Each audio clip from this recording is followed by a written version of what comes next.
So ఇంత అద్భుతమైన యజ్ఞంలో కీలక పాత్ర పోషించారు డైలాగ్ రైటర్ బుర్రా సాయి మాధవ్ గారు. మొదటిసారి అనుకుంటా హీరో గారితో పాటు దర్శకుడితో పాటు ఆ స్థాయిలో వారికి పేరు రావడం, వారి అనుభవాలు ఒకసారి మాట్లాడుకున్నాం. ఎటువంటి ఘర్షణ వారు పడ్డారు అవుట్పుట్ తీసుకురావడానికి అనేది వారి మాటల్లోనే.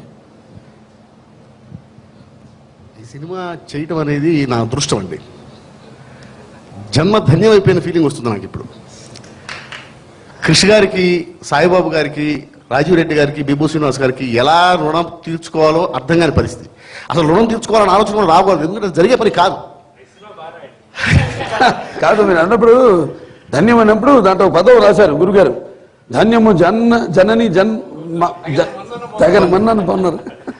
అది ఏమో, అది ఎవరైనా తండ్రి పేరు నిలబెట్టమని అంటుంటారండి పిల్లల్ని. తండ్రి పేరు నిలబెట్టు అంటుంటారు. తండ్రి పేరు నిలబెట్టే అవకాశం ప్రతి మనిషి జీవితంలో చాలాసార్లు రావచ్చు. అది కొంతమంది సద్వినియోగం చేసుకోవచ్చు, చేసుకోకపోవచ్చు. కానీ తల్లి పేరు నిలబెట్టే అవకాశం మాత్రం అందరికీ రాదండి. ఈ సినిమాకి పనిచేసిన ప్రతి టెక్నీషియన్కి వచ్చింది తల్లి పేరు నిలబెట్టే అవకాశం. బాలకృష్ణ గారి 100వ సినిమాకి నేను రాసే అవకాశం వస్తుందని అనుకోలేదు. అది కృష్ణ గారి వల్లే సాధ్యమైంది. ఇప్పుడు ఇందులో డైలాగ్స్ బాగున్నాయి అనేటువంటి పేరు వచ్చింది అంటే అది కథ, పాత్రలు, వ్యక్తిత్వాలు అవే ఆ మాటలన్నీ తెచ్చుకుంటాయి. ఆ మాటలు కావాలని అడుగుతాయి, కమాండ్ చేస్తాయి.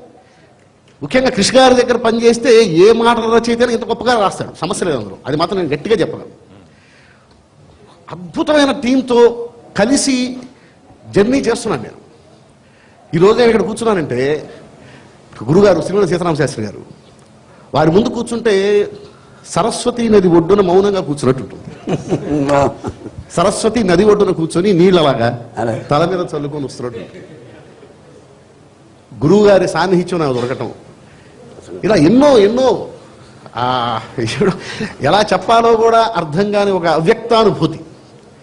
అది పనిచేస్తూ తీర్చుకోవడమే తప్ప మాటలతో చెప్పే పని కాదు, పనిచేస్తూ తీర్చుకోవడమే. ఎక్కడన్నా దర్శకుడు మీ నుంచి పిండుకునేటప్పుడు ఎక్కడన్నా ఘర్షణ పడిన సందర్భాలు ఏమన్నా ఉన్నాయా? ఘర్షణ అంటూ ఏం లేదండి. ఎప్పుడైనా సీన్లో బలం లేకపోతే ఘర్షణ పడాల్సి వస్తుందేమో తప్ప సీన్లో బలం ఉన్నప్పుడు ఘర్షణ పడాల్సిన అవసరమే లేదు. ఈ సినిమాలో వృధాగా ఒక్క సన్నివేశం ఉండదు. ప్రతి సీను అవసరమే, ప్రతి సీన్లోనూ కంటెంట్ ఉంటుంది.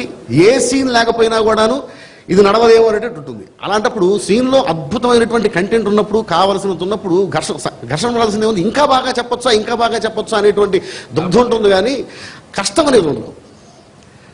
అలాగా ఈ సినిమా తయారైందండి. భయం వేసిందా? క్రిష్ గారితో అంటే అలవాటు ఉంది, 100వ చిత్రం, అలాగే బాలయ్య బాబు గారిది. ఎప్పుడైనా భయం వేసిందా? ఎక్స్పెక్టేషన్స్ చాలా ఎక్కువ ఉంటాయి. అవునండి. బాలకృష్ణ గారికి ఫస్ట్ మొరాకోలో నేను సీన్ పేపర్ చెప్పడానికి వెళ్ళినప్పుడు భయం వేసిందండి. నేను కూడా 99 సినిమాలు చేస్తున్నాను అంతకుముందు. మహానుభావులు పరచూరు బ్రదర్సు, సత్యానంద్ గారు, గొప్ప గొప్ప వారందరూ రాసినటువంటి మాటలు చెప్పున్నారు. సో నేను రాసిన డైలాగ్స్ నచ్చుతాయో నచ్చకపోతే ఈ మురాకాల నుంచి వెనక పంపించేస్తారేమో అనేటువంటి ఒక టెన్షన్.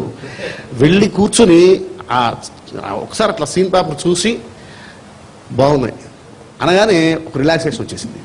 సో ఇవాళ బాలయ్య గారే కాదు, తెలుగు జాతి అంతా కూడా చప్పట్లు కొడుతున్నారు డైలాగులకు. ఒకసారి ఒక డైలాగ్ చూద్దాం. డైలాగ్ గురించి మాట్లాడుకుంటున్నారు. అదే ఒకసారి డైలాగ్ చెప్పి మీ ఎక్స్పీరియన్స్ చెప్పండి. ఏది బాలకృష్ణ గారు ఒకసారి ఈ డైలాగ్. ఏది ఒక ఈ డైలాగ్? ఇంకెన్ని సినిమా అంతా వెతికిన కొద్దీ అవే అంటే ఎంత ఉండాలంతే. అంటే రియల్ లో చూసాం, ఇప్పుడు రియల్ గా చూడాలని. శత్రువుని చంపకూడదు అనే ఒక అద్భుతమైనటువంటి కాన్సెప్ట్ ఇక్కడే ఉంది కదా, ఈ సినిమాలోనే ఉంది కదా. నిన్ను బతికించాలి, నువ్వు వెళ్ళి చెప్పాలి. ఇక్కడ ఈ పొలిమేరలు దాటి చెప్పు, మాకు ఇల్లు ఉంటుంది, గొడవలు ఉంటాయి, మాటకి ప్రపంచానికి చాటి చెప్పు. చాటి చెప్పడానికి దేశం గుమ్మడి కుటుంబం, ఇందులో గదికి మంచి గొడవలు ఉంటాయి. విజయం, పోరుకి నిజమైన విజయం శత్రువు బతికి ఇతరులకు చెప్పడానికి, చంపడం మూలాన్ని